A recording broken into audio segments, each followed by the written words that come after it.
ഞാൻ മരിച്ചെന്ന് തന്നെ ഞാൻ വിചാരിച്ച് മരിക്കുന്ന അതാ വരുന്നത്, ഞാൻ മരിക്കുകയാണ്, എനിക്ക് വേറെ ഇനി ഒന്നും ചെയ്യാനില്ല. നമുക്ക് എന്തെങ്കിലും പറ്റി നമുക്ക് സഹിക്കും, പക്ഷെ നമ്മളെ മക്കള് നമുക്ക് എന്തെങ്കിലും പറ്റിക്കഴിഞ്ഞാൽ നമുക്ക് സഹിക്കാൻ പറ്റൂല.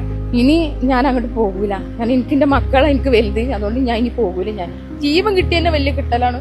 ഞങ്ങൾക്ക് എന്തേലും ഒക്കെ ഒരു മാർഗം ഉണ്ടാക്കിയിട്ട് ഞങ്ങളെ സേഫ് ആക്കി തരാം, അത്ര മാത്രമേ ഇനി പറയാനുള്ളൂ.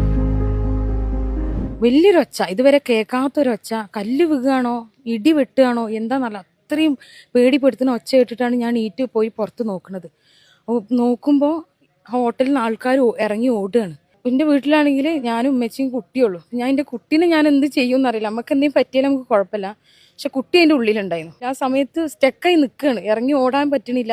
റോട്ടിൽ ഇറങ്ങി നോക്കുമ്പോൾ ആ ചേച്ചീനെ വലിച്ചെടുക്കുക മണ്ണെന്ന്. ലോറിൻ്റെ ഉള്ളിലുള്ള ഡ്രൈവർ വായന്ന് ചോര വരുന്നുണ്ട്. അപ്പോൾ ആകെ ബേജാറായി. അപ്പോൾ എല്ലാവരും പറയുന്നുണ്ട് പോലീസിനെ ആരെങ്കിലും വിളിക്കുന്നു. അപ്പോൾ ഞാൻ വേഗം ഇക്കാനെ വിളിച്ച് പോത്തിന് ആൾക്കാരൊക്കെ ഓടി വന്ന്